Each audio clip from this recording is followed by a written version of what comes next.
the coming days. Eh, kayo pa naman, yan tatalas ninyo.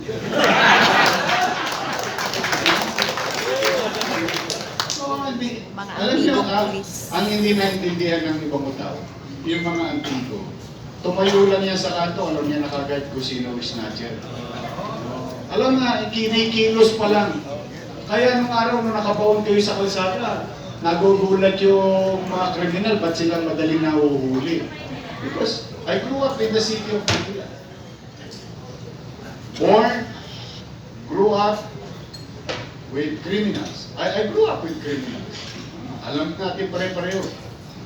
Eh, nung araw, alam niya naman na mabuhay street eh. Mabuhay na mabuhay doon. Alam natin pare-pareho. Eh, kaya yung salamat sa Diyos, yung hirap na pinagdaanan ko nung bata ko, hindi ko akalain na magagamit ko sa pagbugobyerno ngayon. Yung mga karanasan na yun. Eh, nung araw, ang les ko, pagka dumadaan sa amin, tiklop na lamesa. Totoo. Dumadaan pa lang les ko, wala pang sit-sit yun. Nung araw, uy na! Ayan, tiklop lamesa. Ganun eh. That's how we respect police. And we will gain that back. Hindi para katakutan ang pulis, kundi para irespeto ang taong uniformado at alagad ng pamahalaan. Eh yun, retire na kami, wala na kami uniform. Iyak naman ako. But remember, you are also a citizen of the city. And you will be part of the government. You will be deputized. You will be part of the peace and order situation of our city as augmentation to our existing uniform force. So may gagawin pa kayo. Meron pa kayong mission, mga Antigong Maynila. Tulungan ninyo ako na kami ni Gigi na maisayos at maibalik. Talaga, yung alam mo, di baling mahirap ka, huwag ka lang maging dugyot, di baling mahirap ka, huwag ka lang takot umuwi.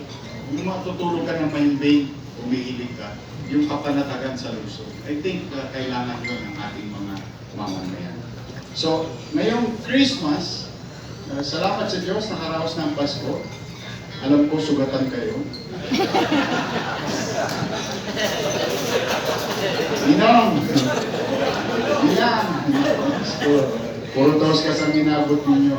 Eh ako naman, papasalamat naman ako kay Bulls. Sabi ko, Bulls, ako, idulo mo na yung Antigo. Tatapusin ko na yung mga commitment ko sa kaya tayo nagkasama-sama ngayon na 27. But then again, salamat sa Diyos, nakaraos ang Christmas, buhay pa kayo. Buhay pa tayo lahat. Sa mga asawa na nandito, bigyan nyo ng maraming vitamina yung mga asawa. Kailangan umabot tayo ng Mayo. Matindi pa itong laban natin. Pero papaalala ko lang sa inyo, may regla itong restaurant na to. Dito tayo nagkita-kita ng 2019, nalo tayo.